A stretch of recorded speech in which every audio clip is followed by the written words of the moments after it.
اور یہ جو رہبانیت ہے نا، یہ اسلام اس کو پسند نہیں کرتا، یعنی بیوی بچوں کی فکر چھوڑ کر جنگلوں میں نکل جانا، بس اللہ اللہ کرنا، جس طرح کہ یہ ایک ہمارے مسلمانوں کے اندر بھی ایک فکر سوچ ایسی پائی جاتی ہے کہ جو بندہ نکاح نہ کرے اللہ اللہ کرے وہ ولی ہوتا ہے۔ یہ یاد رکھیے، کبھی بھی نکاح کے بغیر بندہ ولی نہیں ہے، اور اس کی دلیل صحیح بخاری کی حدیث ہے، نبی کریم صلی اللہ علیہ وسلم نے ایسے بندے پر غصے کا اظہار فرمایا جو نکاح نہیں کرنا چاہتا، جو نکاح سے جو ہے وہ نفرت کرتا ہے، کراہت محسوس کرتا ہے، وہ کبھی بھی ولی نہیں ہو سکتا۔ ولی وہ ہوتا ہے جو شریعت کے احکامات کے مطابق ہو، نہ یہ کہ بندہ اپنی مرضی کے مطابق جو ہے وہ چل کے ولی بن جائے۔ نبی علیہ الصلوۃ والسلام کے 3 صحابہ پیارے نبی کی ازواج مطہرات کے پاس آئے، آپ کے عبادت کے بارے میں پوچھا کہ نبی علیہ السلام کیسے عبادت کرتے ہیں، انہیں بتایا گیا کہ اتنے نفل پڑھتے ہیں، اتنا آپ سوتے ہیں، اس طریقے سے نفلی روزے رکھتے ہیں، اس طریقے سے آپ چھوڑتے ہیں، یعنی وہ ساری خبر دی گئی انہیں نبی علیہ السلام کے ازواج کی طرف سے۔ تو اب ان میں سے تینوں نے ایک ارادہ کیا، ایک نے کہا کہ میں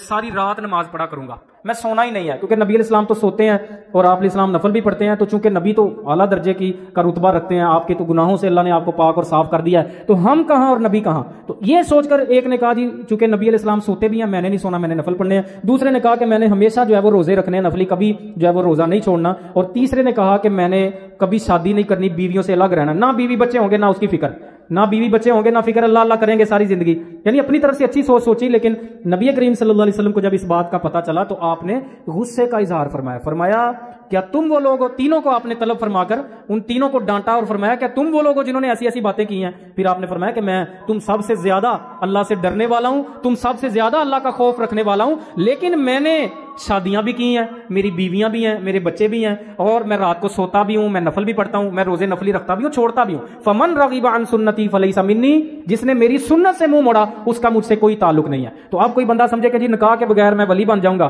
اور نبی تو کہہ رہا ہے کہ جس نے میری سنت سے راز کیا اس کا میرے ساتھ تعلق ہی کوئی نہیں ہے، تو جس کا تعلق نبی سے نہیں ہے وہ کس طریقے سے ولی ہو سکتا ہے؟